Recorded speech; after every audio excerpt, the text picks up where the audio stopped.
প্রিয় দর্শক, শুরু করছি আমাদের সাপ্তাহিক আয়োজন যে কথা কেউ বলেনি। এই আয়োজনে আমরা আজকে কথা বলবো এসএমই সেক্টরের সম্ভাবনা এবং চ্যালেঞ্জ নিয়ে। এ বিষয়ে কথা বলবার জন্য আমাদের সাথে অত্যন্ত একজন উপযুক্ত অতিথি রয়েছেন। বাংলাদেশ বহুমুখী পাট পণ্য উৎপাদক ও রপ্তানিকারক সমিতির সম্মানিত সভাপতি ও Dhaka chamber of commerce and ইন্ডাস্ট্রির সাবেক পরিচালক জনাব মোহাম্মদ রাশিদুল করিম মুন্না রয়েছেন। বিশিষ্ট উদ্যোক্তা জনাব মুন্নার সাথে আমরা কথা বলবো। আমরা আগে জেনেছি এসএমই সেক্টরের সম্ভাবনা ও চ্যালেঞ্জ নিয়ে আমরা কথা বলবো। মিস্টার মুন্না, আমরা যে বিষয়ে দেখি উন্নয়নের অগ্রযাত্রার মধ্যে আমাদের রপ্তানি খাত, আমাদের অভিবাসন খাত একটা বড় ধরনের ভূমিকা রাখে এবং সেই রপ্তানিতে কিন্তু ক্ষুদ্র মাঝারি যে শিল্প প্রতিষ্ঠান রয়েছে তাদের রপ্তানি, বিশেষ করে আমরা পাট ও পাটজাত দ্রব্য যদি বলি, চামড়া জাত দ্রব্য বলি, ছোট ছোট ক্ষুদ্র যদি আমরা মাঝারি শিল্পের যন্ত্রপাতি বলি, সব কিছু মিলিয়ে কিন্তু আমাদের এই এসএমই খাত একটা গুরুত্বপূর্ণ ভূমিকা রাখে। কিন্তু যেটি হচ্ছে যে আমরা সবসময় লক্ষ্য করেছি যে বড় বড় যে খাতগুলো, সেই খাতগুলোর প্রতি রাষ্ট্র সরকারের বড় একটা নজর থাকে, কিন্তু এসএমই খাতের যে জনসম্পৃক্ততা, মানুষের অংশীজনের যত অংশগ্রহণ, সেটি কিন্তু অন্য বড় খাতে হয়তো নাও রয়েছে। এবং এই খাতের মধ্যে স্বাবলম্বী হওয়ার জন্য এখন অনেক শিক্ষিত যারা, তারা চাকরির পিছনে না ঘুরে তারা কিন্তু উদ্যোক্তা হওয়ার চেষ্টা করছেন। তারা দেশকে স্বাবলম্বী করার চেষ্টা করার পাশাপাশি নিজেও স্বাবলম্বী হচ্ছেন। আপনি দেশের এই পরিবর্তিত পরিস্থিতিতে প্রফেসর ডক্টর ইউনূস যখন দেশের দায়িত্বভার গ্রহণ করেছেন, তিনি সকল সেক্টরকে সমভাবে তাদের অধিকার প্রতিষ্ঠার চেষ্টা করছেন। আরএমজি খাতের পাশাপাশি, অন্যান্য রপ্তানি খাতের পাশাপাশি আপনি এসএমই খাতের উন্নয়নে এই অগ্রযাত্রার মধ্যে আপনি কীভাবে দেখছেন বর্তমান প্রেক্ষাপটটাকে? ধন্যবাদ আপনাকে। পরিবর্তিত পরিস্থিতিতে সরকারের দায়িত্ব নেওয়া, তারপরে দেখবেন যে দুটো বন্যা হয়েছে দুটো জেলায়, বড় ধরনের আর্থিক খাতের একটা ভয়াবহ দুর্যোগ আমরা দেখেছি এবং সেই সাথে রিজার্ভে একটা বড় ধরনের চ্যালেঞ্জ কিন্তু এই সরকারের দায়িত্বে এসেছে, দায়িত্ব নেওয়ার পরপরই এসেছে। এবং এই ধারাবাহিকতা আমরা দেখেছি যে টোটাল সাপ্লাই চেইন বা অর্থনীতির মধ্যে একটা স্থবিরতা বিরাজ করছে। এবং সেই জায়গাতে আজকে বাংলাদেশের তেঁতুলিয়া থেকে টেকনাফ পর্যন্ত প্রায় ৭৮ লক্ষ উদ্যোক্তা আছে এবং তাদের নেতৃত্বে প্রায় 2,50,00,000 লোক কর্মসংস্থানের সুযোগ সৃষ্টি হয়েছে। কিন্তু তারা কিন্তু একটা চ্যালেঞ্জের মধ্যে পড়েছে, যে কথাটা আপনি নিজেই বললেন, যে দেখা গেছে যে বাংলাদেশ ব্যাংকের যে সংজ্ঞা আছে এসএমইর, সেই জায়গাতে মাঝারিরা মোটামুটি সবসময়ই সুযোগগুলো নিতে পেরেছে বা নেওয়ার উদ্যোগ নিয়েছে। মাঝখানে যারা হচ্ছে মাইক্রো বা কটেজ সেক্টরে যারা আছে বা ছোট যারা আছে, তারা হচ্ছে বাংলাদেশ সরকারের বা আর্থিক প্রতিষ্ঠানের যে সমস্ত সহযোগিতাগুলো দেওয়ার কথা সেটা থেকে বঞ্চিত হয়েছে। অর্থাৎ এসএমই সেক্টরে যারা আছে তাদের নিজস্ব চেষ্টা, তাদের হচ্ছে নিজস্ব অর্থ এবং নিজস্ব চ্যালেঞ্জকে উত্তরণের মাধ্যমে কিন্তু বাংলাদেশকে এগিয়ে নিয়ে যাওয়ার যাত্রায় তাদের টোটাল জিডিপির হচ্ছে 25 থেকে 27% হচ্ছে তাদের কন্ট্রিবিউশন আছে। যেখানে উন্নত বিশ্বে এই এসএমইদের কন্ট্রিবিউশন হচ্ছে প্রায় 60 থেকে 70%। অর্থাৎ সহজভাবে বোঝা যায় যে একটা বড় সংখ্যক উদ্যোক্তা এই সেক্টরে আছে, কর্মসংস্থানের সুযোগ এই সেক্টরের মাধ্যমে সম্ভব। বাট এইটার যে উন্নয়নের যাত্রায় যে একটা স্থবিরতাটা আছে, যে 25-27% থেকে যেখানে 60 থেকে 70% নিয়ে যেতে হবে, এটা অনেক বিলম্বিত হচ্ছে। আমরা দেখছি যে 2019 সনে এসএমই নীতিমালা হয়েছে, সেখানে সুস্পষ্টভাবে কিছু নীতি সহায়তা ঘোষণা করা হয়েছে, বাট বাস্তবতায় কিন্তু সেই ধরনের নীতি সহায়তাগুলো এসএমইদের পক্ষে যায়নি। আমরা দেখেছি যে ফাইন্যান্সিয়াল অর্গানাইজেশনগুলো মাইক্রো কটেজ এবং যারা ছোট আছে তাদেরকে কখনোই সহযোগিতার ক্ষেত্রে উদ্যোগ নেয়নি, কারণ তারা মনে করেছে তাদের কষ্ট পড়াশোনার জায়গাতে এটা অনেক ক্ষেত্রেই প্রোডাক্টিভ না। সুতরাং আমরা কিন্তু এই এসএমই নীতিমালার পর কিন্তু সরকারকে বারংবার হচ্ছে দাবি জানিয়েছি এই সংজ্ঞার একটা বিভাজন আনা দরকার। কারণ ব্যাংকগুলো হচ্ছে যখন তাদের কাছে প্রশ্ন করা হয়, তারা হচ্ছে এক পেশে উত্তর দিচ্ছে, হ্যাঁ আমরা তো এসএমইদেরকে দিচ্ছি, কিন্তু এই যে মাইক্রো কটেজ বা ছোট যারা আছে তারা কিন্তু কোনোভাবেই এই সুফলটা পাচ্ছে না এবং তাদের অগ্রযাত্রা কিন্তু বিলম্বিত হচ্ছে। সুতরাং আমরা যদি বড় অর্থনীতিতে যে স্বপ্নটা দেখছি বাংলাদেশের আগামীতে, সেক্ষেত্রে অবশ্যই এই 60 থেকে 70% হচ্ছে জিডিপিতে কন্ট্রিবিউশন রাখতে হবে এবং তাদের যেই বর্তমান যে অবস্থাটা আছে তাদের সক্ষমতা কীভাবে বাড়ানো যায়, এটা কিন্তু খুব সহজ বুদ্ধ। এবং ইন্টারেস্টিং হচ্ছে বড়দেরকে আমরা সবসময় তেলের মাথায় তেল দিচ্ছি, কিন্তু এদেরকে কিন্তু খুব দ্রুততা, আমরা যেই এখন যে এলডিসি গ্র্যাজুয়েশনের কথা বলছি, আমরা আরও কিছু লক্ষ্যমাত্রা নিয়ে অগ্রসর হচ্ছি, সেই জায়গাতে কিন্তু তারাই মূল শক্তি হিসেবে কাজ করবে। সুতরাং বর্তমান সরকারের কাছে আমরা এই ক্ষেত্রে একটা জবাবদিহিমূলক পরিকল্পনা চাই, যাতে সমন্বিতভাবে এই সেক্টরে যারা সংশ্লিষ্ট আছে তারা যাতে সরকারের যে নীতি সহায়তা আছে সেটা যাতে প্রাপ্তির জায়গাটা হচ্ছে নিশ্চিত হয়। নিশ্চয়ই আমরা নিশ্চয়ই চাই, কারণ ক্ষুদ্র মাঝারি যে শিল্পগুলো রয়েছে সেই শিল্পগুলোর মধ্যে এসএমই সেক্টর যদি আমরা বলে থাকি, এসএমই সেক্টর অত্যন্ত গুরুত্বপূর্ণ ভূমিকা পালন করে। আপনি বলছিলেন প্রায় 2.5 কোটি মানুষ এর উপরে নির্ভরশীল হচ্ছে, উদ্যোক্তার শ্রেণী দিনে দিনে বাড়ছে, কিন্তু সেই জায়গার মধ্যে দিয়ে আমরা কিন্তু এসএমই খাতে সেভাবে সরকারি যে সুযোগ সুবিধা পাওয়ার কথা, একটা ঋণ পাওয়ার কথা রয়েছে, একটা প্রণোদনা পাওয়ার কথা থাকতে পারে, একটা জমি পেতে পারে তার ইন্ডাস্ট্রি করবার জন্য। যেমন আমরা যদি আরএমজি খাতের দিকে তাকাই, সেখানে কিন্তু গ্যাস, বিদ্যুৎ, পানি সব কিছু কিন্তু তাদেরকে এনশিওর করার জন্য সরকার বদ্ধপরিকল্পনা থাকে। সেক্ষেত্রে আমরা এসএমই খাতে সেরকমভাবে দেখতে পাই না। আমরা কি এখন বর্তমান যে প্রেক্ষাপটে বিশ্বের যে চাহিদা, সেই চাহিদা অনুযায়ী কি আমাদের এসএমই খাত তাদের যে উৎপাদিত পণ্য সেটা কি করতে পারছে? যদি আমরা পাটজাত পণ্য বলি, আমরা যদি চামড়ার কথা বলি, চামড়া বা চামড়াজাত পণ্যের কথা বলি, বিশ্বের চাহিদা অনুযায়ী চায়না যেহেতু এখানে বড় ফ্যাক্টর, তারা অনেক অটোমেটিক মেশিন অনেক কিছু দিয়ে তারা তৈরি করে, তারা ব্র্যান্ডিং করতে পারছে। আমরা কি আমাদের বিশ্ব চাহিদা অনুযায়ী আমাদের পণ্যকে উৎপাদন করতে পারছি? আমি বলবো যে একটু ভিন্নভাবে, যে ইউক্রেন রাশিয়ার পর চায়না প্লাস বা চায়না থেকে বাইরে হচ্ছে সরে আসার জন্য নতুন সাপ্লাই চেইন খোঁজার চেষ্টা করছিল।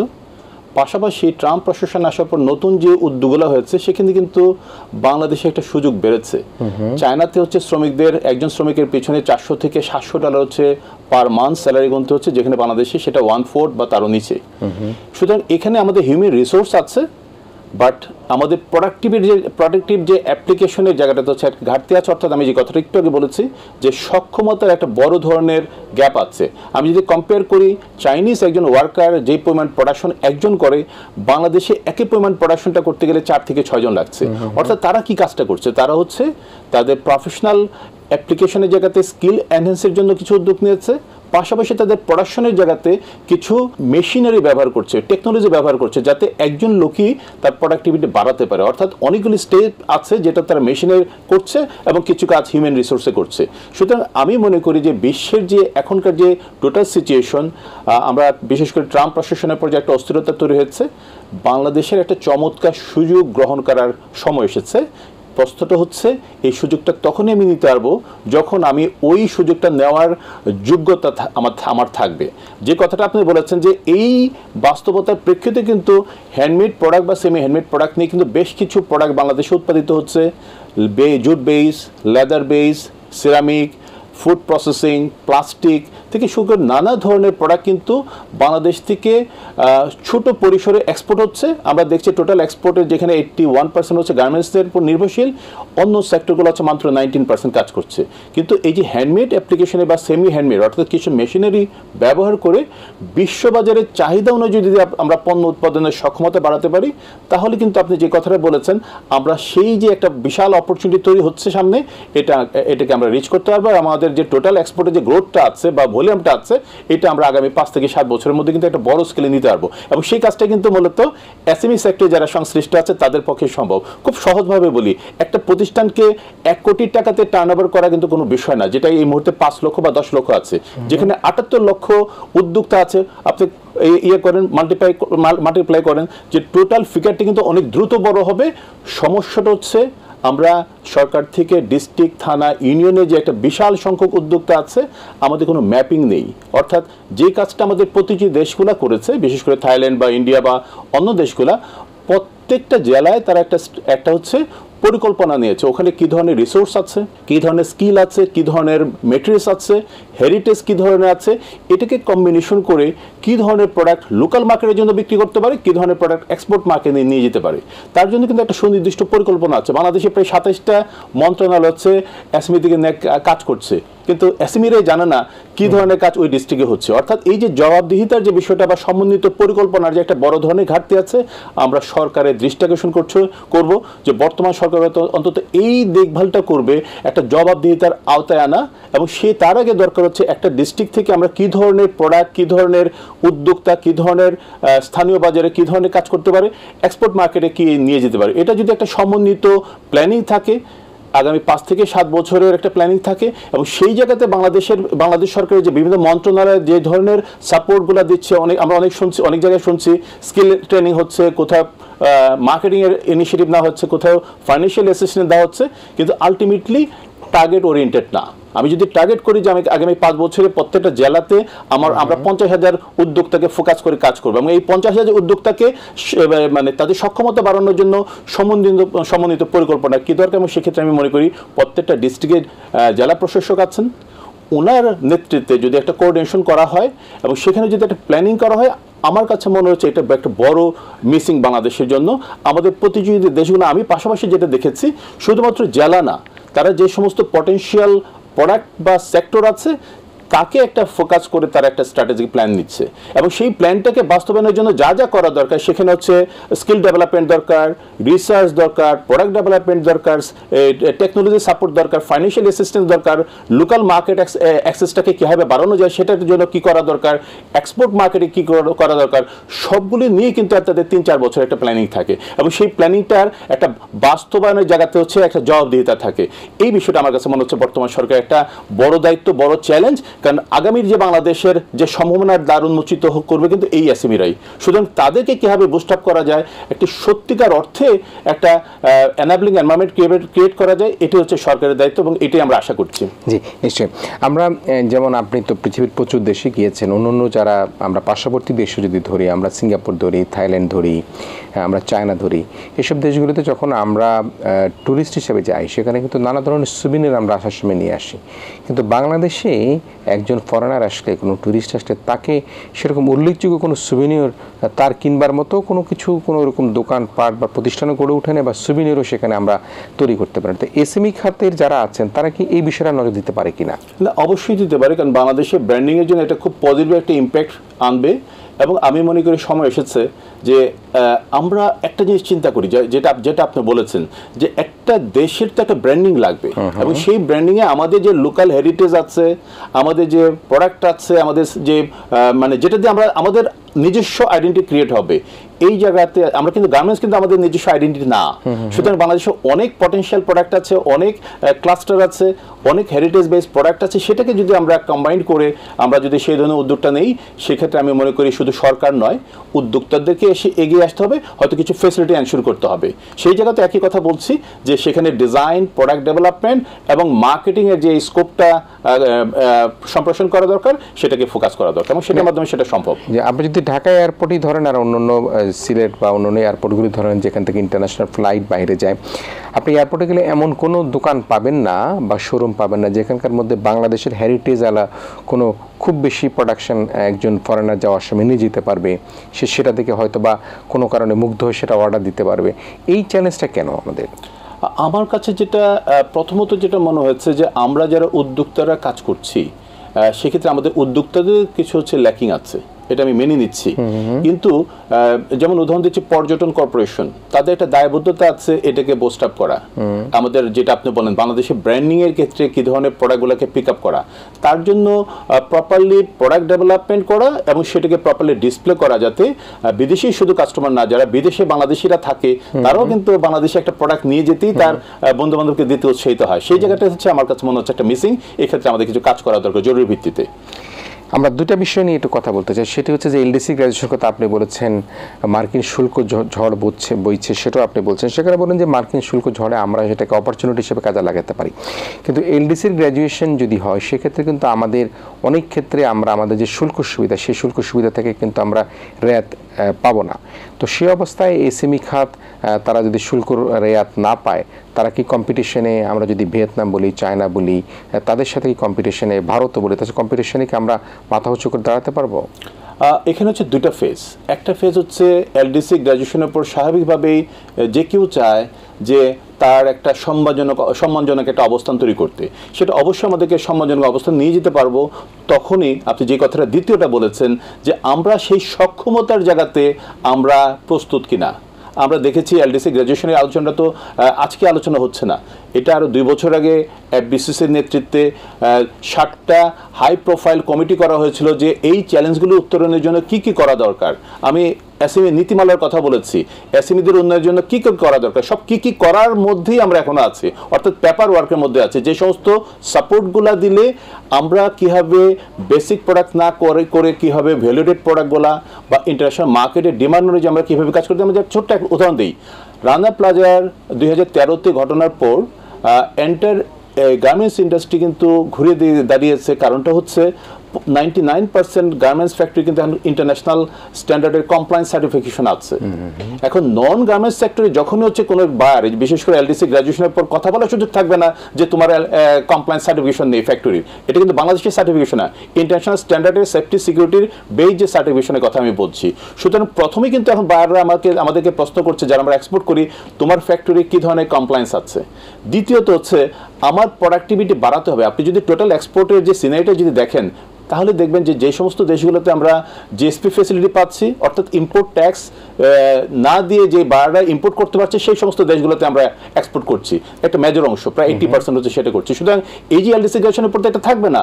সুতরাং আমাকে আমার প্রোডাক্টিভিটি কিভাবে আমরা এনহ্যান্স করতে পারবো, অর্থাৎ একই ফ্যাক্টরি একই হিউম্যান রিসোর্স দিয়ে আমি যদি ভ্যালুয়েটেড প্রোডাক্টগুলি না করতে পারি, আপনি যদি দেখেন ইভেন গার্মেন্টসের, লেদারের, জুটের ম্যাক্সিমাম প্রোডাক্টই কিন্তু বেসিক প্রোডাক্ট, অর্থাৎ আমরা কিন্তু সবচেয়ে লো প্রাইসের যে প্রোডাক্টগুলো আছে সেটা বাংলাদেশ থেকে উৎপাদিত হচ্ছে এবং সেটা রপ্তানি হচ্ছে। সুতরাং এলডিসি গ্র্যাজুয়েশনের পর আমাদের টোটাল যেই প্রেশারটা আসবে, আমাদের ট্যাক্স, আমাদের ইউরোপিয়ান ইউনিয়ন এখন 12% ট্যাক্স বেনিফিট পাচ্ছে, অর্থাৎ ইম্পোর্টারদেরকে 12% ট্যাক্স দিতে হচ্ছে না, বাট এলডিসি গ্র্যাজুয়েশনের পর কিন্তু তাকে দিতে হবে।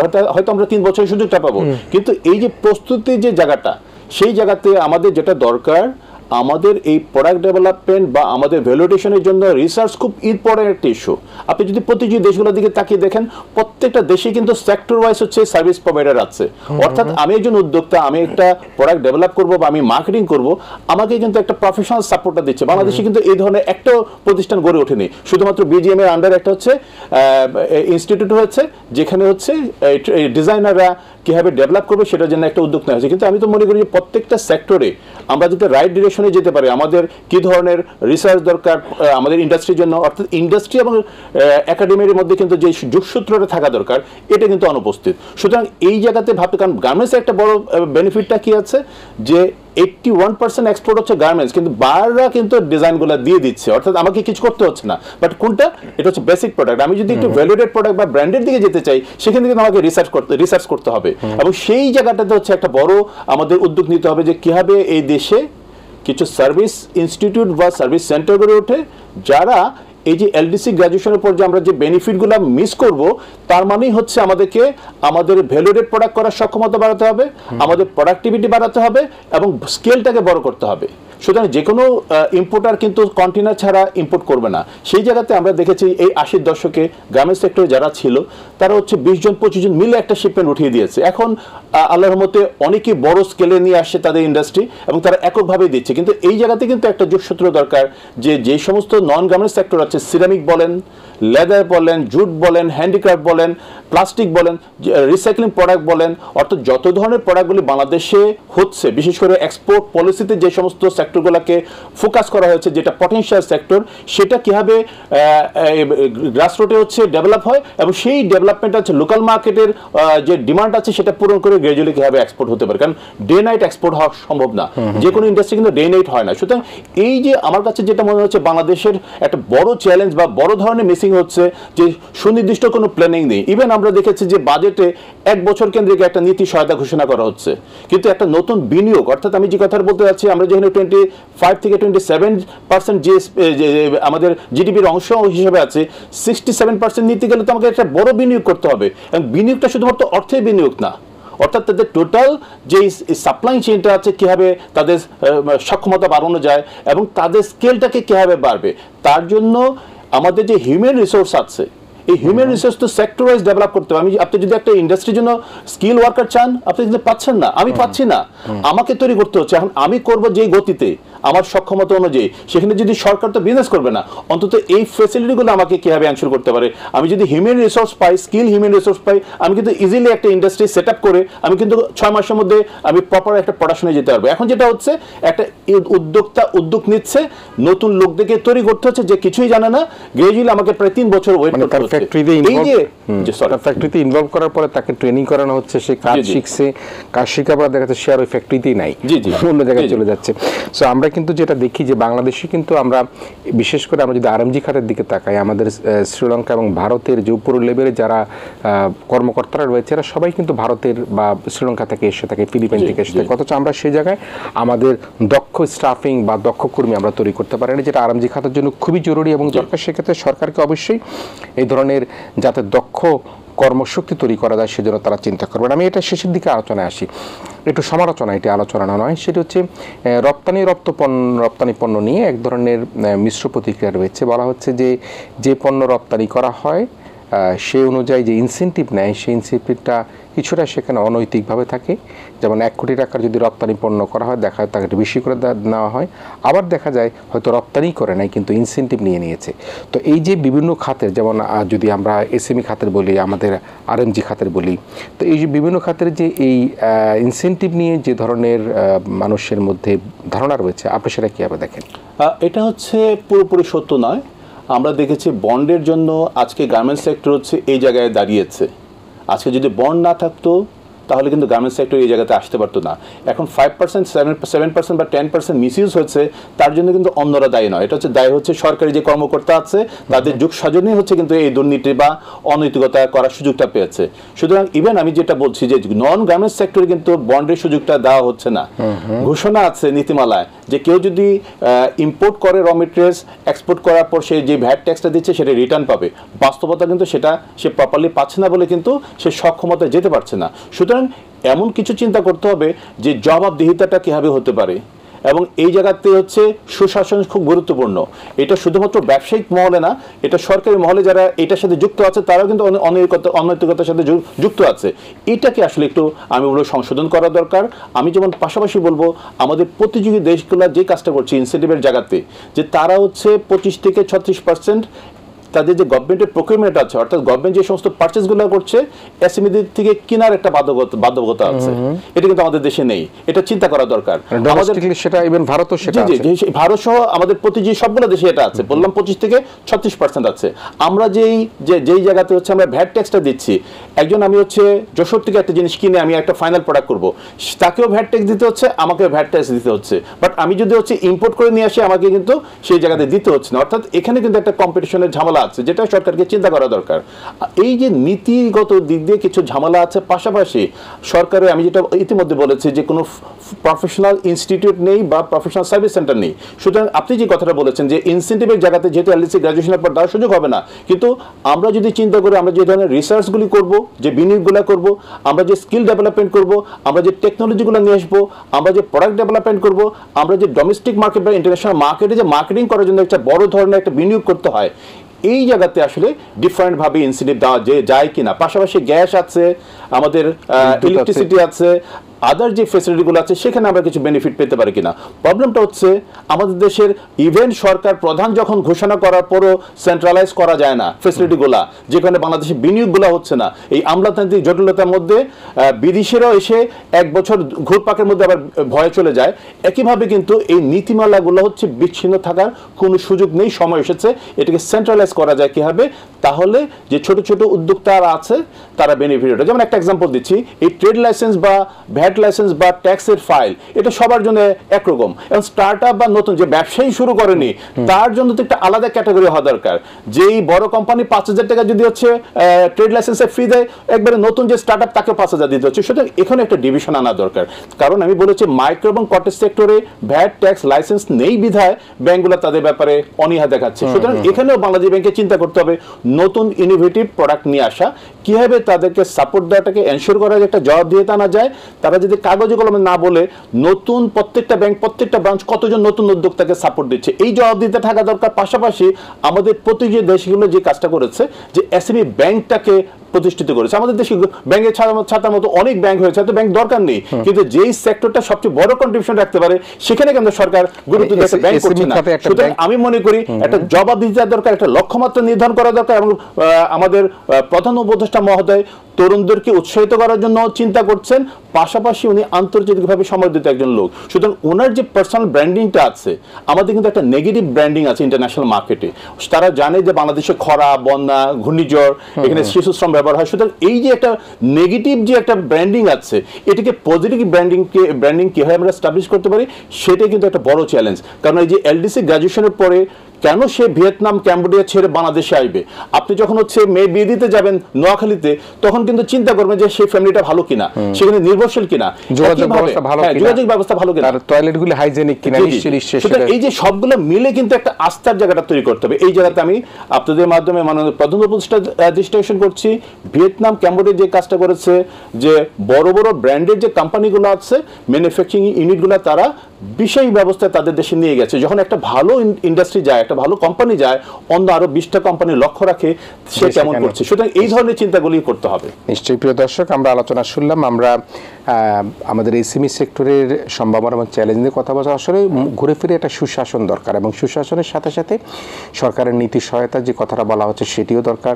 এসএমই ব্যাংকের প্রস্তাব আজকে এসেছে, সেটাকেও সরকার নজরে নিতে পারেন, এবং আমরা কিভাবে আমাদের প্রত্যেকটা জেলায় প্রান্তিক পর্যায় পর্যন্ত আমরা উদ্যোক্তা তৈরি করতে পারি, তাদেরকে স্বল্প সুদে, বিনা সুদে কিভাবে আমরা ঋণ প্রদান করতে পারি, বাংলাদেশে ব্র্যান্ডিং করতে পারি, আমরা আমাদের এলডিসি গ্র্যাজুয়েশনের পরে কিভাবে বাংলাদেশকে আমরা ভিয়েতনাম, চায়না বা অন্যান্য দেশগুলোর সাথে চ্যালেঞ্জের মোকাবেলা করে আমরা আমাদের এই সেক্টরে যে উৎপাদনকে আমরা সক্ষম করে তুলতে পারি, এরকম নানা রকম প্রস্তাবের মধ্যে দিয়ে আমরা মনে করি বাংলাদেশের এসএমই খাত বাংলাদেশের বড় একটা খাত হবে, যে খাতের মধ্যে দিয়ে জিডিপির এখন মাত্র 27-28% আমরা কন্ট্রিবিউট করতে পারছি, এটা 50-60% পর্যন্ত আমরা কন্ট্রিবিউট করতে পারবো। প্রিয় দর্শক, আপনারা এতক্ষণ আমাদের সাথে ছিলেন, আপনাদের সবাইকে ধন্যবাদ জানাচ্ছি আমাদের সাথে থাকবার জন্য। একই সাথে আজকের অনুষ্ঠান অতিথি জনাব মোহাম্মদ রাশেদুল করিম মুন্না, আপনাকেও ধন্যবাদ জানিয়ে আমাদের আয়োজন এখানে শেষ করছি।